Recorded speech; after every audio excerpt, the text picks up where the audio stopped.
Welcome to my channel. आज मैं आपको 3D एंड सॉलिड शेप से रिलेटेड कुछ बेसिक जानकारी के बारे में बताने जा रहा हूँ। तो 3D और 2D शेप होता क्या है। सबसे पहले 2D शेप बताते हैं। 2D शेप 2D शेप वो होता है जिसमें लेंथ होता है, लेंथ और ब्रेथ होता है। जिसमें लेंथ और ब्रेथ अगर होती है वो 2D शेप होती है। और 3D शेप वो होता है जिसमें लेंथ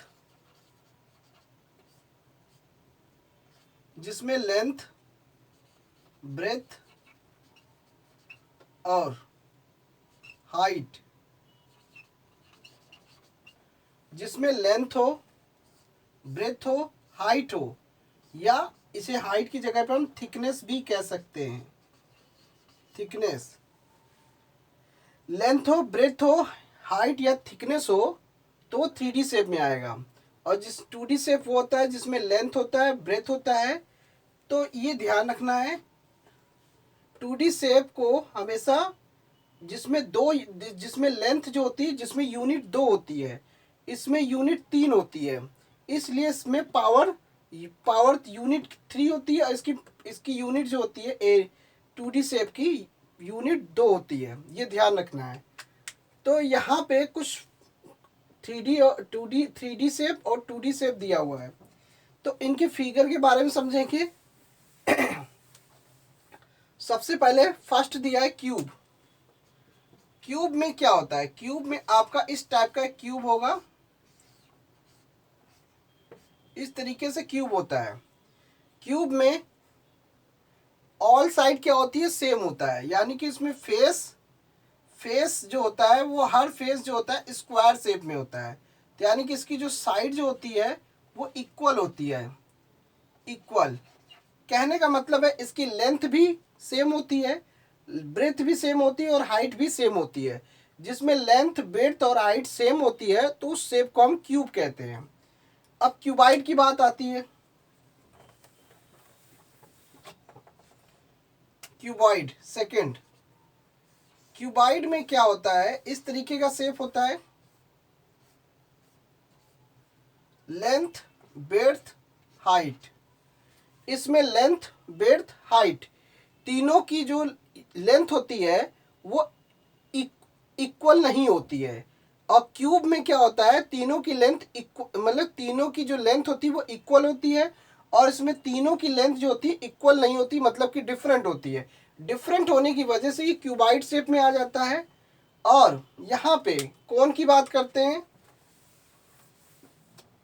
कोन, इस तरीके से कोन होगा आपका ये।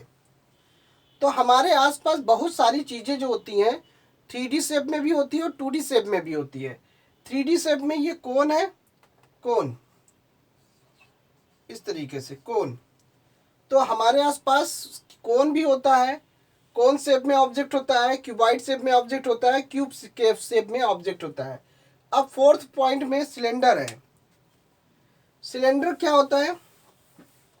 सिलेंडर एक तरीके का बेलन के आकार में होता है। जैसे ये इस तरीके से ये वर्टिकल शेप है। अगर हम इसे हॉरिजॉन्टल शेप में बनाना चाहें तो ये हॉरिजॉन्टल शेप में आ जाएगा।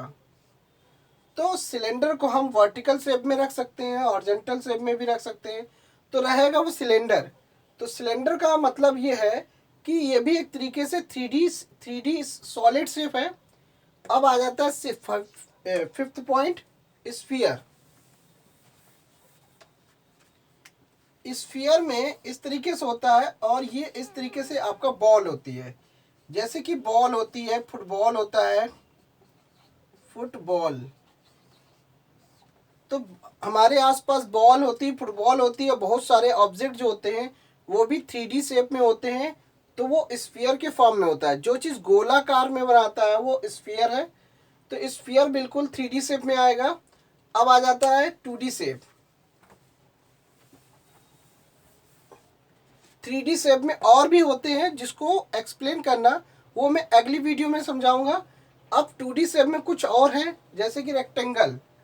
रेक्टेंगल में ये इस तरह से रेक्टेंगल होता है जिसमें लेंथ होती है और ब्रेथ होता है। इस लेंथ और ब्रेथ इसमें इसीलिए डबल यूनिट चलता है, और 3D शेप में ट्रिपल यूनिट मतलब ट्रिपल यूनिट का, इसमें ट्रिपल यूनिट चलता है, इसमें डबल यूनिट चलता है। इसीलिए जब भी इसका हमें एरिया जब निकालते हैं तो इसकी पावर 2 में इसका यूनिट आता है, और अगर हम इसका 3D शेप का वैल्यूम निकालते हैं तो इसका जो यूनिट आता है वो पावर 3 के फॉर्म में आएगा। यानी कि कोई भी शेप है अगर उसका एरिया निकालेंगे तो हमेशा उसका यूनिट पावर 2 में आएगा, अगर उसका वैल्यूम निकालेंगे हमेशा उसका यूनिट पावर 3 में आएगा। ये चीज़ ध्यान रखना है। और रेक्टेंगल हो गया। स्क्वायर, स्क्वायर बिल्कुल इस टाइप में होगा। इसमें क्या होता है, इसकी साइड जो होती है सेम होती है, ऑल साइड सेम होती है, इसीलिए इसको स्क्वायर कहते हैं। स्क्वायर में 4 साइड होती है जिसकी चारों साइड की जो लेंथ होती है वो इक्वल होती है। इक्वल होने की वजह से इसे हम स्क्वायर शेप कहते हैं। और लास्ट बचता है सर्किल। सर्किल मतलब बिल्कुल एक सर्किल होता है, लेकिन ये 2D शेप में होता है। 2D शेप में सर्किल है। तो हमारे पास बहुत सारी चीज़ें होती हैं जिसमें सर्किल होता है और वो 2D शेप में होता है। 3D शेप में स्फीयर होता है, तो वो स्फीयर जो होता है अंदर से ठोस होता है, और सर्किल जो होता है वो प्लेन पेपर में बना सकते हैं। तो इस तरीके से 2D और 3D के कुछ फिगर थे जिसके बारे में एक्सप्लेन फिगर के हिसाब से आपको समझ में आ गया होगा। तो यहाँ पे कुछ चीज़ें दी हुई हैं। अब कुछ 3D शेप के कुछ ऑब्जेक्ट होते हैं और कुछ 2D शेप में। आपको ये समझना है कि अगर 3D शेप है, 3D शेप में फेस कितने होते हैं ये पता करना है, वर्टिक्स क्या होता है और एज क्या होता है, एजेस, ये चीज़ हमें पता करना है। तो फेस, वर्टिक्स, एजेस। तो मान लीजिए अगर यही 3D शेप के हमें फेस पता करना हो, वर्टिक्स पता करना हो, एज पता करना हो, तो 3D शेप के कुछ ऑब्जेक्ट होते हैं, कुछ का तो बड़ी आसानी से निकाला जा सकता है, लेकिन कुछ 3D ऑब्जेक्ट ऐसे होते हैं जिनका हम निकालना मुश्किल हो जाता है। ऐसे कंडीशन में उन्हें हम यूलर्स फार्मूला का इस्तेमाल करके हम उसका दोनों में से मतलब कि फेस, वर्टिक्स और एज तीनों में से 2 चीज़ आपको गिवन होगा, तीसरा चीज़ आपको खुद निकालना होगा इसी यूलर्स फार्मूले की मदद से। तो यूलर्स फार्मूला होता क्या है ये मैं बता रहा हूँ। तो सबसे पहले दिए गए टेबल में, दिए गए चार्ट में आपको कुछ हिस्से खाली दिए हुए हैं, हमें उस ब्लैंक की वैल्यू पता करना है। तो यहाँ पे समझना ये है कि यूलर्स फार्मूला होता क्या है। पहले तो हम समझते हैं यूलर्स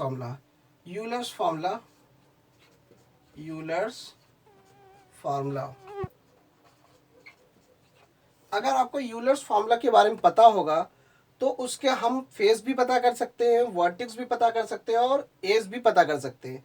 बस शर्तें क्या है, तीनों में से 2 चीज़ आपको पता होनी चाहिए पहले से, और तीसरा अपने आप तीसरा फार्मूले की मदद से निकाला जा सकता है। ठीक है, तो फार्मूला क्या होता है, F plus V minus E is equal to 2, ये फार्मूला होता है। सुविधा के हिसाब से हम इसको ऐसे भी कर सकते हैं, F plus V E plus 2। इसको हम इस तरीके से भी रिप्रेजेंट कर सकते हैं, इस तरीके से भी रिप्रेजेंट कर सकते हैं। तो ये इस फार्मूले की मदद से हम दिए गए कॉलम में जो खाली जगह है उसकी वैल्यू पता कर सकते हैं। अब हमें नहीं पता कि ये 6 फेस है, और F मतलब फेस से, मतलब कि फेस जो होता है उसको हमने F से इंडिकेट किया गया है, और वर्टिक्स जो है वो उसको V से इंडिकेट किया गया है, और एज जो है उसे E से इंडिकेट किया गया है। फेस मतलब पता है, और वर्टिक्स मतलब कॉर्नर को कहा जाता है, कॉर्नर। कोई भी 3D ऑब्जेक्ट होगा उसमें कितने कॉर्नर बन रहे हैं ये निकालना है। एज मतलब होता है साइड, उसका किनारा, उस 3D ऑब्जेक्ट का किनारा कितना है, साइड कितना है, एज को हम किनारा कहते हैं। इसीलिए आपको ये वर्टिक्स को हम कॉर्नर के रूप में जानते हैं, एज को हम साइड के रूप में भी जान सकते हैं, यानी कि उसकी जो लेंथ, उसकी जो साइड होती है वो आपको निकालना है। तो अब बड़ी आसानी से आप निकाल सकते हैं। तो इस फॉर्मूले की मदद से हम निकाल रहे हैं। यहाँ पे यूलर्स फॉर्मूला है। सबसे पहले ए वाले का देखते हैं। ए वाले में क्या दिया है? सबसे पहले आपका फेस कितना है? 6 है। वर्टिक्स है आपका 8। ई आपको निकालना है। ये चीज़ आपको दोनों में से दो, तीनों में से दो चीज़ दी है, एक चीज़ निकालना है। तो इस फॉर्मूले की मदद से निकालना है। फेस की जगह पे 6 रखा, वर्टिक्स की जगह पे 8 रखा और ई निकालना है। अब 6 और 8 कितना होता है? 14 माइनस ई इक्वल टू 2। अब ये इधर आ जाएगा 2 और ये इधर चला जाएगा। कैलकुलेट करना है, इसकी वैल्यू आ जाएगी 12। तो ये कहने का मतलब है इस जिसमें फेस है 6, वर्टिक्स है 8, तो उसका जो एज जो होगा वो 12 होगा। 12 निकल जाएगा। तो इस यूलर्स फॉर्मूले की मदद से दिए गए कॉलम में हम आसानी से वैल्यू पता कर सकते हैं। तो कभी भी ध्यान रखिएगा, किसी भी 3D ऑब्जेक्ट का अगर हमें फेस, वर्टिक्स और यूलर्स में से दो चीज़ अगर आपने पता कर लिए, तीसरी चीज़ अगर नहीं निकल पा रहे हैं, तो इस यूलर्स फॉर्मूले की मदद से आप निकाल सकते हैं। तो यहाँ पे अब दूसरा वाला देख लेते हैं।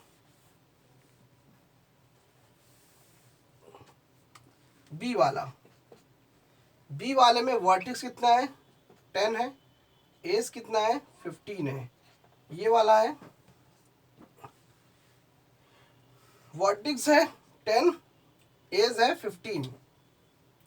निकालना क्या है? फेस कितना है ये निकालना है। तो वर्टिक्स फेस ऐसे रखते हैं। वर्टिक्स 10 है, ई कितना है? 15 है और ये 2 हो गया। अब देखिए यहाँ पे 10 में से 15 माइनस करना है तो आंसर क्या आएगा? -5 और ये 2 हो गया। फेस ये प्लस माइनस की वैल्यू इधर आएगी, प्लस में हो जाएगी, 2 + 5 हो जाएगा और ये 7 हो जाएगा। कहने का मतलब ये है फेस होगा 7। फेस आपका 7 आ जाएगा, यानी कि जिसमें वर्टिक्स 10 होगा और एज 15 होगा तो उसका फेस जो होगा वो 7 निकलेगा इस यूलर्स फॉर्मूले की मदद से।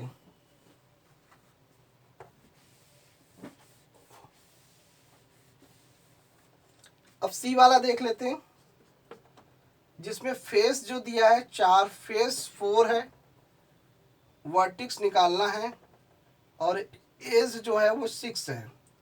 तो ये आपको निकालना है। फेस आपका 4 है, वर्टिक्स आपको निकालना है, ई आपका 6 है। 6। अब इसको सॉल्व करते हैं। यहाँ पे देखनी है 4 और ये -6 है तो v - 2 हो जाएगा, ये 2।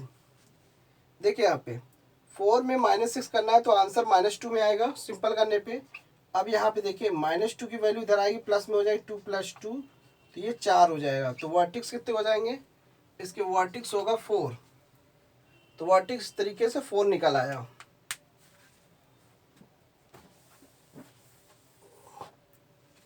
अब डी वाला देख लेते हैं। डी वाले में फेस जो है 5 है, फेस 5 है, वर्टिक्स 6 है और एज निकालना है। तो इस बड़ा आसान फॉर्मूला है, इसकी वजह से आप आसानी से निकाल सकते हैं। तो यहाँ पे फेस कितना है? 5 रखेंगे, वर्टिक्स 6 रखेंगे, ई की वैल्यू फाइंड आउट करनी है।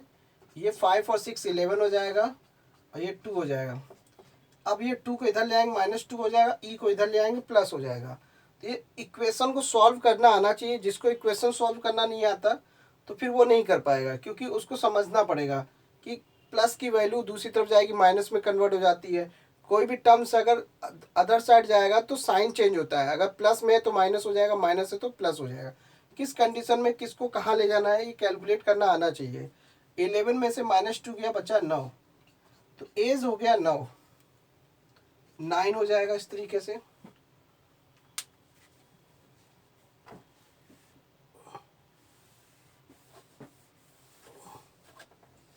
अब बात आती है ई वाला। अब बात करते हैं फेस जिसका 8 है और वर्टिक्स जो है 12 है, तो एज कितना होगा? एज पता करना है आपको। फेस है 8, वर्टिक्स है 12 और ई निकालना है। इस तरीके से एज निकालना है इसमें भी।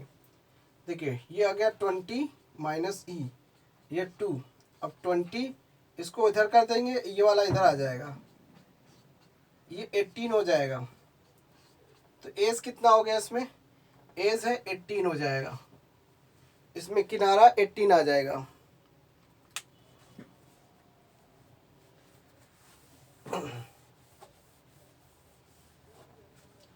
अब देखिए फेस 7 है, वर्टेक्स 7 है। अब इसमें भी एज निकालना है, एज कैसे निकलेगा, देखिए 7 है, वर्टेक्स भी 7 है, ई और ये 2, 14 minus E is equal to 2, 14 minus 2 इधर आ जाएगा, ये इधर आएगा माइनस में हो जाएगा, ये माइनस ई इधर जाएगा तो प्लस में हो जाएगा, तो ये 12 आ जाएगा। तो इस तरीके से इसका जो एज है 12 आ जाएगा। तो दिए गए कॉलम में हमें फेस, वर्टेक्स, एज जो दो चीज़ दी थी, जिसमें से आसानी से इस यूलर्स मेथड से आसानी से इन सब की वैल्यू निकाल सकते हैं। अब बात करते हैं किसी भी चीज़ को देखकर कैसे निकाला जाता है, ये समझ लेते हैं। यहाँ पे कुछ चीज़ों को, ये तो हो गया यूलर्स फॉर्मूले की मदद से। अब बात करते हैं क्यूब। जैसे मान लीजिए क्यूब है, अब क्यूब में आप खुद देखिए, ये क्यूब है, क्यूब में फेस कितने होते हैं। सबसे पहले देखिए एक डाइस में, एक डाइस होता है, डाइस जो होता है क्यूब के शेप में होता है।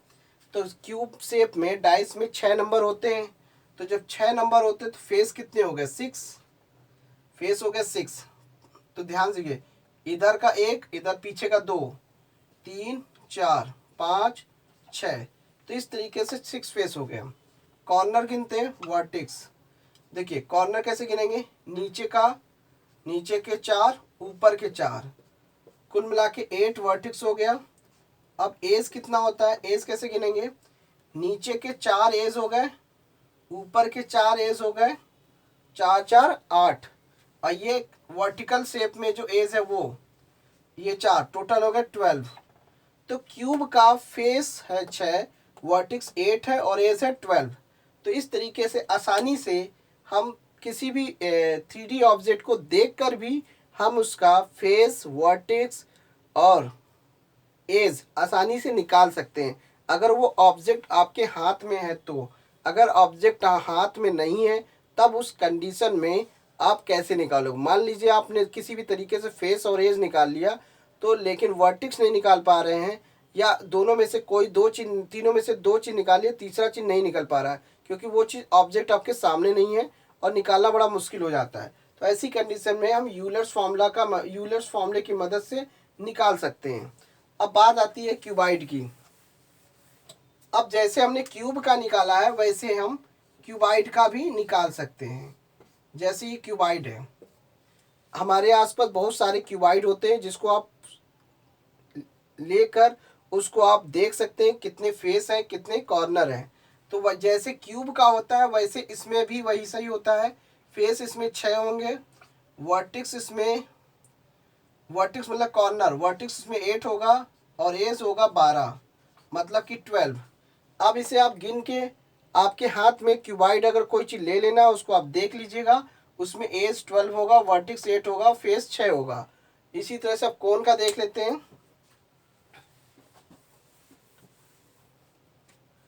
कोन की बात करते हैं, ये कोन होता है इस तरीके से, कोन।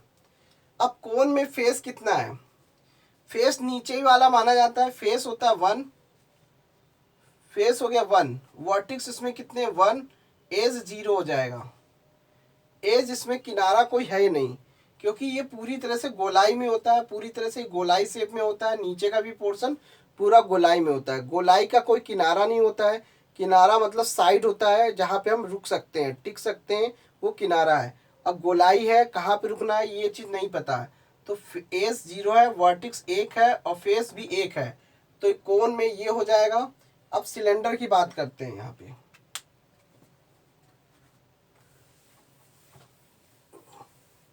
सिलेंडर की बात करते हैं, जैसे कि मान लीजिए सिलेंडर ये है,